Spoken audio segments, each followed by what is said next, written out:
Ladies and gentlemen, this is Zach Moonshine with Metal Devastation Radio, and right now on the phone with me, I have King Fowley from the band October 31. What's going on, dude? Hey, cheers to you, brother. Hey, good to talk to you, man.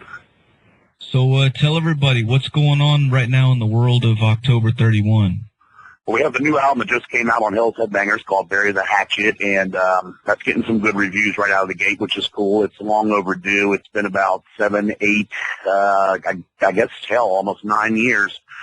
I guess it is 9 years since the last record. And we've had a lot of things go on in the last, I guess, close to 10 years, decade, you want to call it. A lot of moving around and stuff, as we get older and stuff. I'm 46 now, and we got guys in the band. Brian's over 50 years old. There's a lot of stuff in people's lives, You got grown kids now, and you got, bills, and you got mortgages and rent and moving around and stuff. So it took some time to get things back to where we needed to be. But we're real proud of the new record.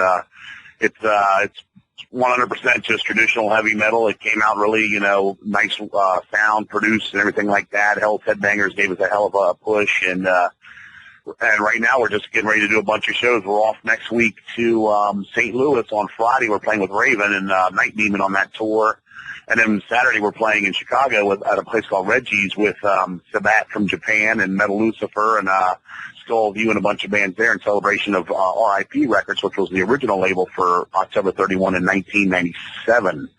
So they're he's coming up on, I guess he started it in 95, so 94, 95, so he's doing a celebration of, 20 years kind of thing. We're going to go out there and hook that up. And we have a couple other shows coming up in the end of the month. We're playing again with Raven Night Demon in at St.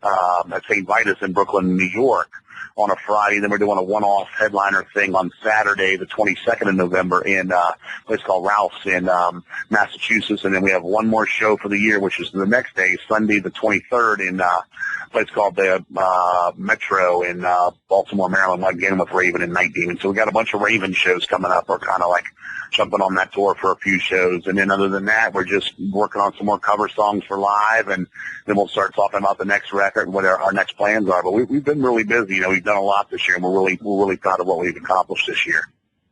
Fucking badass, man. Well, Bury the Hatchet sounds fucking awesome, dude. Seriously. Thanks. I really dig it. I'm really proud of it.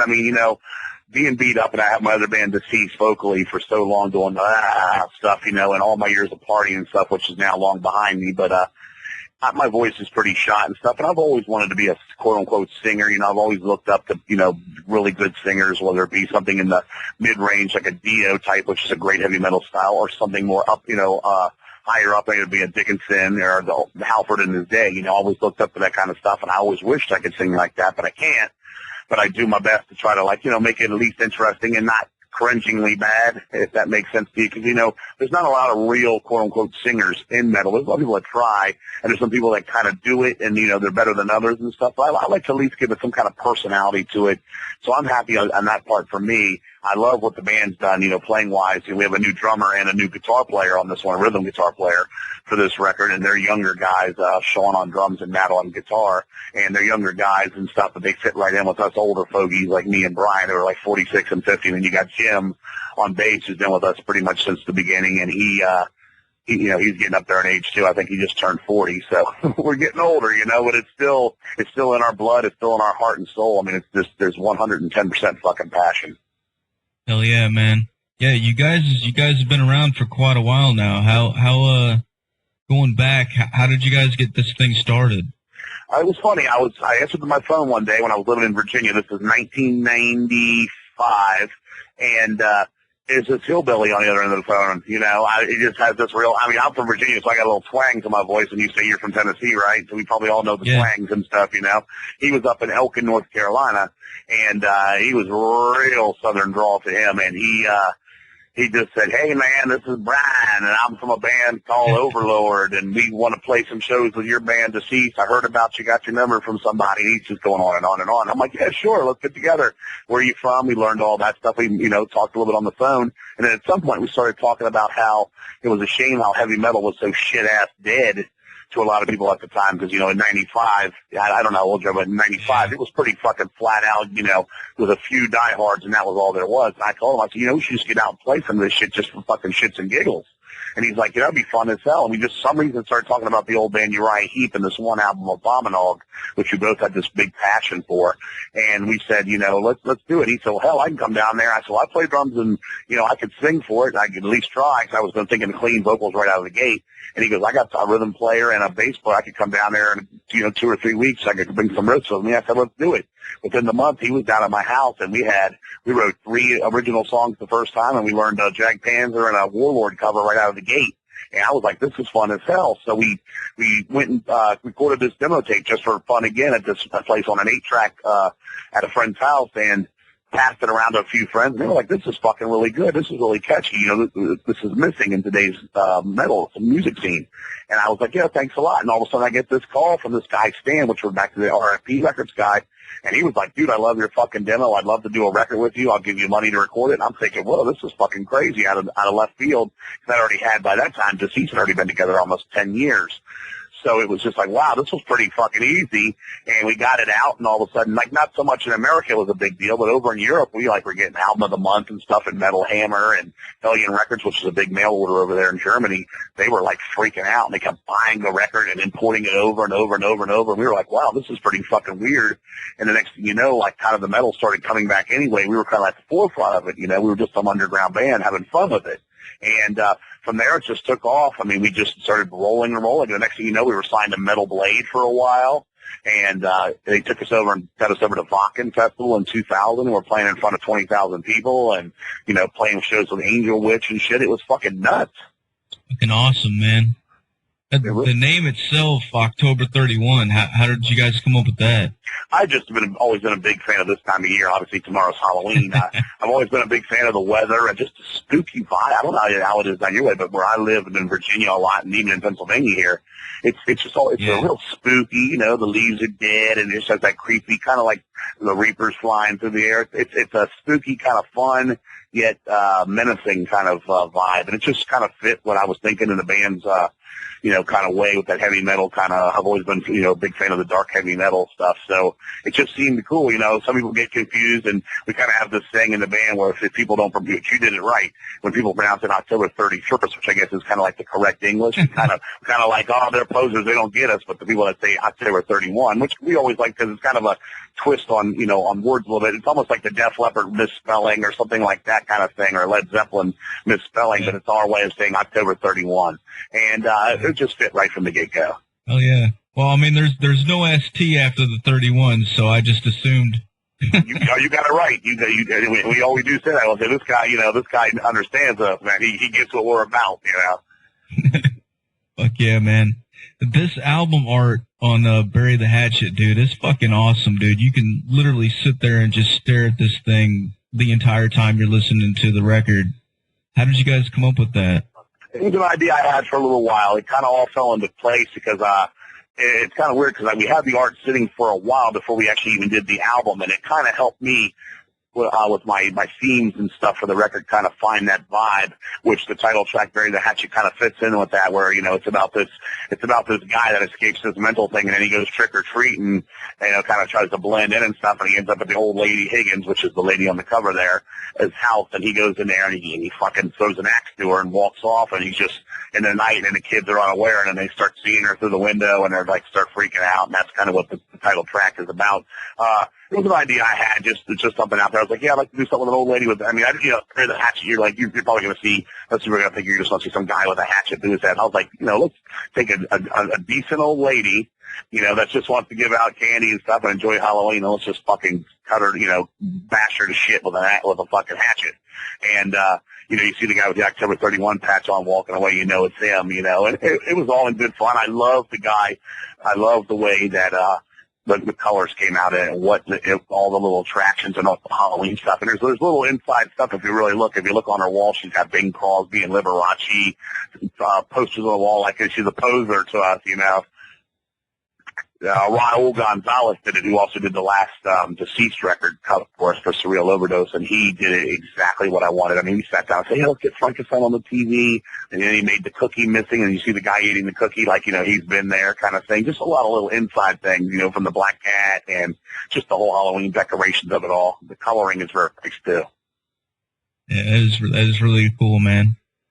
Now, As far as your local scene, are you guys still pretty active in the local scene, or? Well, we're so branched out. Here's the thing with this band. I'm in Pennsylvania. Two of the guys are in Maryland, and then two of the guys are in North Carolina. So it's like we really aren't like from. They say there's no one from blah blah blah blah blah. Obviously, most people think we originated from Virginia since they knew me. Probably most of it out of the gate, but we really were in North Carolina more than anything. We ended up down their way, and when we go to practice, we end up in North Carolina. So it's kind of that. But as far as playing and stuff, we try to bounce off all these states. I mean, where I live, Pennsylvania, Philadelphia area, this metal scene sucks. It's awful. There's some nice people and some good folks, but the clubs for the most part are shit, and there's a lot of fucking trendy people in and out of it. 1 minute they're, the diehardest of diehard metalheads, and they have 57,000 patches on their jacket, and then the next hour they're anarchist punks, and then in a week they're the Cure fucking, wannabes, and it's just, I guess it's always been like that, but, I'm older now, and I see a lot of it, and, you try to talk to these kids, they don't really understand a lot of them. You have a few that you're like, these guys are in it for life, and you kind of watch them grow, being an older guy myself. But we play anywhere. We go anywhere we can, we're going to shoot 15 hours up to St. Louis next week, so we're obviously out and running around where we can. We're looking in 2015, which will be our 20th anniversary, to do a full U.S. tour. We'd like to get down in Tennessee. I was down in Tennessee a while ago with Deceased. I guess it was early last year. I can't remember where we played, but we had a good time down there. I'd like to get back down there. Hell yeah, man. Well, since this is for a Halloween show, let me ask you, what's like the fucking most creepiest thing that you've ever experienced? Paranormal or some shit. You want the whole story?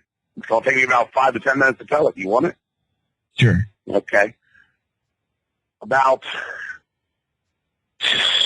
12 years ago, it was about I guess it's 14 years ago. I'm losing my track of time. It's 2014. I'm thinking it was 2012. About 14 years ago, I had lived in a house for 25 years. It was in Virginia. I lived there since 1975. And we always rented the place, and I shared it with my mother, my sister. We all were living there, and it was like the best house. My mom had her own part of the house and different driveway and everything. It was like, a paradise to us, right? And we didn't own it. We just always rented it from these very nice people. Well, the owner, she got really sick and old, and her kids kind of took over, and all of a sudden they wanted to sell it. They wanted some astronomical amount of money. I think they wanted $1 million for this fucking place, right? So we were like, shit, this sucks. We're going to have to move out of here, right? So years and years and years and years of living there. They gave us like a month, a little less than a month to get everything out. And their kids were really assholes. But anyway, so everything got out of this house, and we moved about 2 miles away to this house that, this another local house, just to live there for a while. And it didn't feel right. It didn't feel like when we got there, it just felt bizarre. But on the last night of staying at this last house, I lived for 25 years, I was staying there with a girlfriend at the time, and my mom just told me, just watch the house because it's the last night and everything's out of there, and they had changed the locks and all this stuff. She just wanted me to stay the night, so I said I would. So I'm in this room, and it's nighttime. It's about 1:00 in the morning, and I'm slowing down. All of a sudden, the house is a mattress, and we're just kind of sitting there yapping and being girlfriend boyfriend. And I hear this phone ring, and I'm like, what the fuck is going on? There's a phone in the house? Well, I didn't know there was. So I kept hearing it on my mother's side of the house. I went down my stairs, across the dining room, the living room, up to my mom's side of the house, and there was a phone up there. I was like, yeah, she left the phone here. So I went to pick it up, and I picked it up, and there was nobody there. And I was like, that's weird. And all the power had been cut off on the house, so it's pitch black in this house. Okay, I'm just walking through a dark house at 1:00 in the morning. So I start walking back, and the phone rings again. And I go again, and nobody's there. And I start getting this weird feeling in my mind, because I'm a big horror movie freak myself, going, oh, this is weird. There's nobody on the other end of this phone. Either somebody's watching me fucking with me, or there's really some supernatural thing on the other end of this phone. So I go back to my room, and all the years of living in this house, we had this little attic where you could, I don't know if you understand what I'm saying, but the attic door kind of hangs down in a lot of houses. You can kind of see up and just a little bit, like you can almost see somebody looking at you. Okay, well, that was right underneath the room I was in, and when I walked by, I heard something say, Kingsley, which is my name, and they were like, don't ever leave this house, never leave this house. And they were like whispering, and I was like, what the fuck is this? And it freaked me out because I went right underneath that. I went in the room, and I looked back at it, and it was dark, but I could still see the shadow of the white paint, and I was like, yeah, I hope nobody's up in that fucking attic, but it was like whispering. So I ended up leaving, And then the next day I told my mom about that, and she laughed. She's like, you've got so many fucking crazy fucking ghost stories, blah, blah, blah, blah, blah. So we lived there about a year or so, and we never liked this new house. And I kept telling my mom, it's weird here. And my friends would come over, like, it's kind of weird here. My buddy Jim that plays bass for October even said, man, I feel like somebody's looking at me through the walls. And I started getting weirded out with this fucking new place, right? And our neighbors, this was weird as shit. Our neighbors was this really old 90-year-old woman, and my mom and I said, hey, did you see this outside? I'm like, what? She's like, that 90-year-old woman's outside in her backyard crawling around on her hands and knees. It was like 3 o'clock in the morning. And I'm like, what the fuck, Mom? So it just was a weird vibe. So here's where I'm getting to the creepy part of the story. So when we got there, my mom took the room downstairs, kind of like a den kind of room, and she took that because there was a lot of long stairs. My mom was an older woman. She didn't really want to walk up a bunch of flights of stairs to go to bed every night. So she took this. So I'm sitting in my room, and I'm a night owl at the time, and it's about 3 o'clock in the morning, and I'm fucking typing on the internet, just fucking off with people that are up late, and I'm watching Charlie's Angels on TNT or some bullshit, And I hear a scream, and it sounds like my mother. I'm like, what the fuck? And I hear it again. I'm like, damn, that's my mom. I'm thinking somebody broke in the house, fucking my mom. I run downstairs, run across the living room, go into the room, and my mom's sound asleep. And I'm like, am I fucking losing my fucking mind? So I start walking back, and I start going up the stairs, and the stairs were right in front of the front door of the house.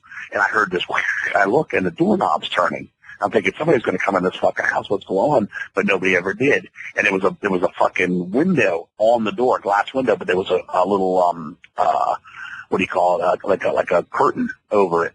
And I was like, fuck that, I'm going upstairs. This is weird as shit. It was kind of like I was creeped out, right? So I went upstairs.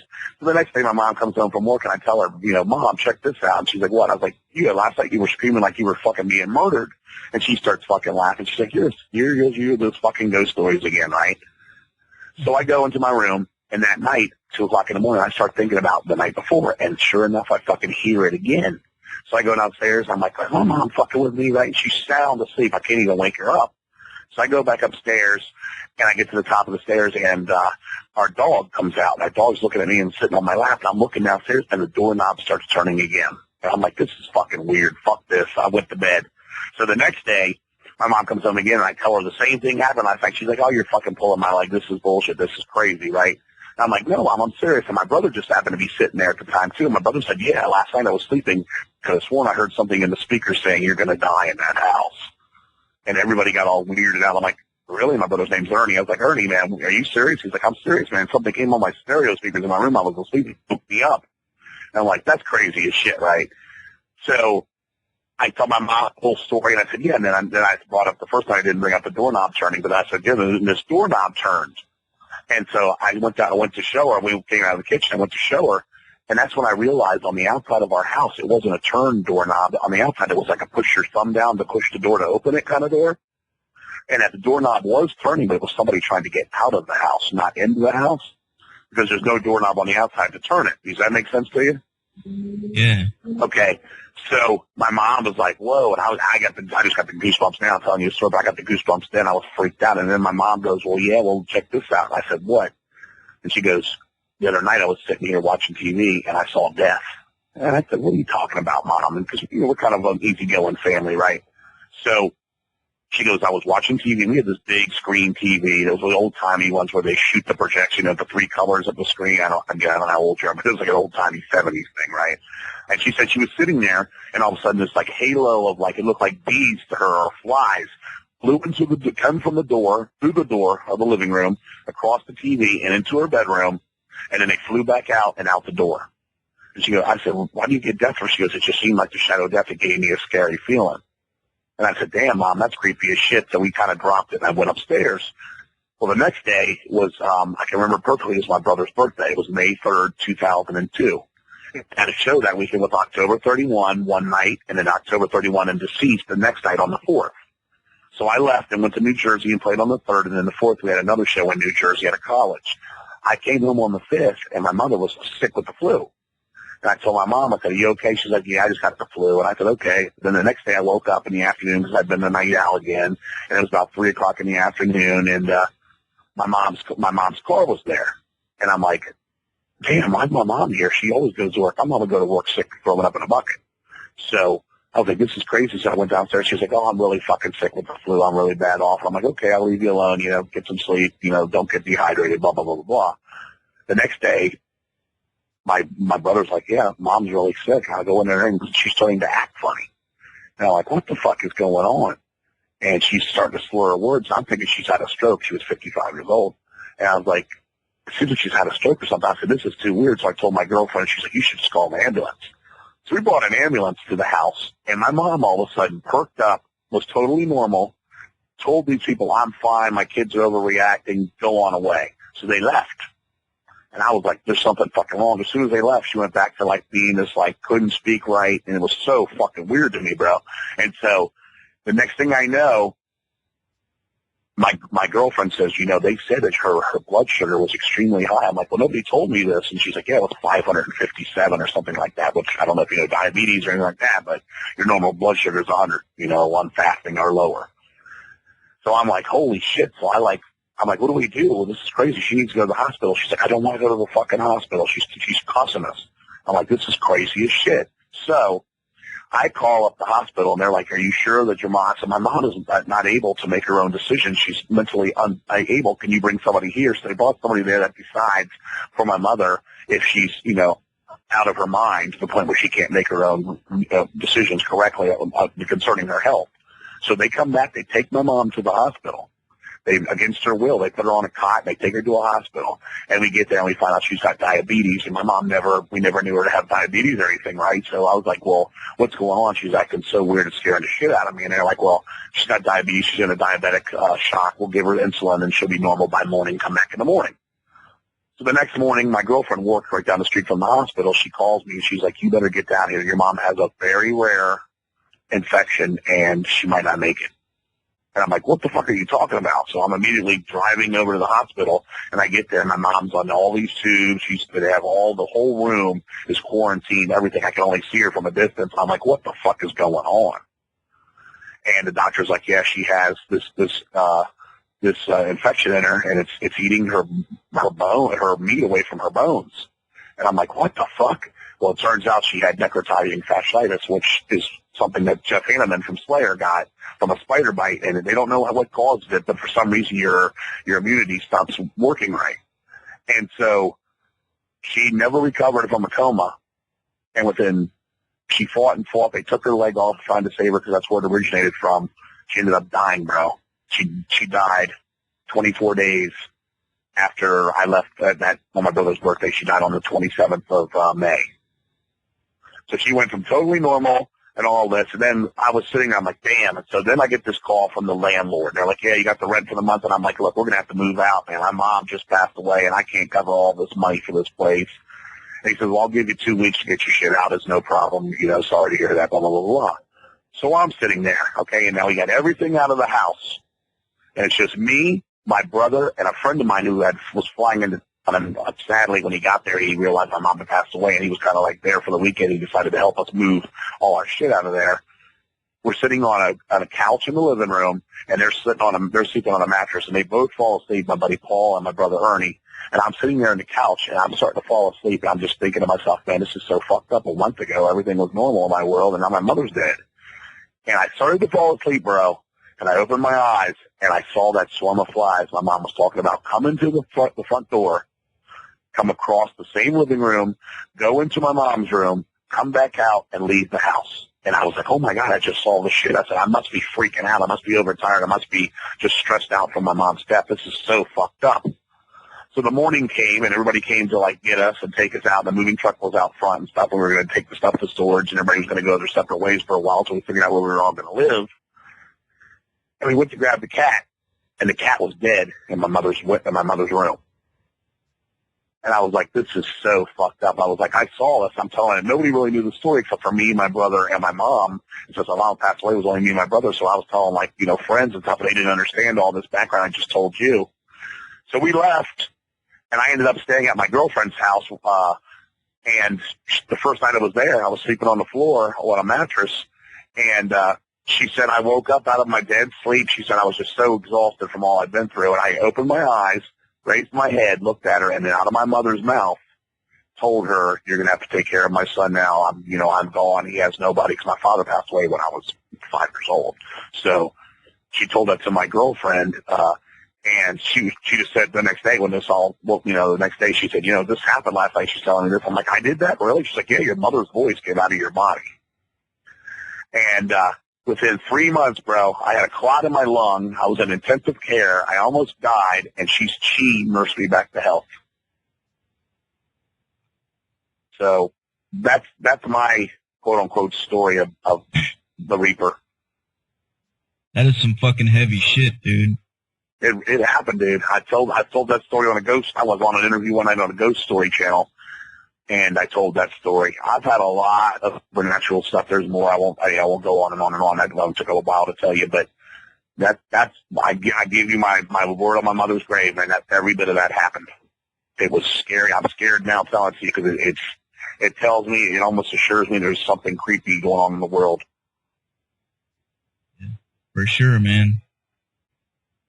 So there's your Halloween spook out. I didn't want to get all serious with you, bro, but I try to stay happy and, fun going. I know my lyrics, and especially with Deceased or Dark and, the fork in the road and stuff, but man, it fucked me up, dude. I'm still fucked up. My mom's been passed away now over a decade, and that's crazy. Well, I'm glad you're still here, dude, and I'm glad you're still fucking making music, man. I appreciate it, brother. I'm doing all I can, man. I'm trying to keep the heavy metal right. I'm trying to write songs that are catchy and memorable. I'm trying to do it the right way, and I don't want to, rip other people off, or I don't want to fucking step on nobody's toes. I just want to come out, we all do. We just want to, like the lyric says on the album, we just want to turn the amps to evil and have a good old time, man. Fuck yeah, dude. Well, we're definitely going to play the fuck out of it here on Metal Devastation Radio for sure, man. I appreciate the fuck out of that, dude. I really do. Well, King, I guess I'm about out of questions for you, man. Is there anything else that you want to add to let the people out there know?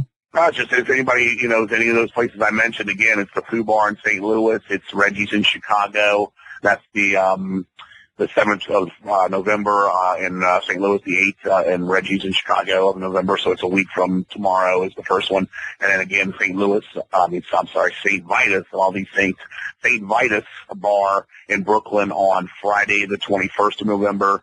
A place called Ralph's in Massachusetts on the 22nd of November, and the 23rd, the last one, the Gallery, Metro Gallery, I think it's called, or something close to that in Baltimore. Again, those are the shows. If anybody wants to check out, they just put out the vinyl and stuff. They have all kinds of vinyl. There's a limited edition Trick or Treat. It comes with fucking candy wraps and all kinds of shit in there, and pumpkin covered colored fucking vinyl and all kinds of fun shit, man. And I just wish everybody a happy fucking Halloween. You too, brother. And thank the fuck everybody for the support. Thanks a lot, man. Well, before I let you go, King, I got to get you to make a station tag. Cool? You got it. All right, man. Just say this is King Fowley from October 31. You're listening to Metal Devastation Radio, where only the brutal survive. You're listening to Metal Devastation Radio, where only the brutal survive. Okay, I think I remember that. I don't know if you know, but I had a stroke 12 years ago, so sometimes my short-term memory goes real quick. So it's Brutal Devastation Radio, only the, what is it, one more time? Where only the brutal survive. Okay, so the Brutal Devastation Radio, only the brutal survive, so it's two brutals. No, Metal. I'm sorry. Metal Devastation That's Radio. the problem. Ever since this stroke, it's short term. I can tell you anything that happened 30 years ago, but not right now. It's all good, man. Metal Devastation Radio, where only the brutal survives, right? Yes. I think I got it. Let's go with it. You ready? Yeah. This is King Sally from October 31, and you're listening to Metal Devastation, where only the brutal survive. Fuck yeah, man. You nailed it.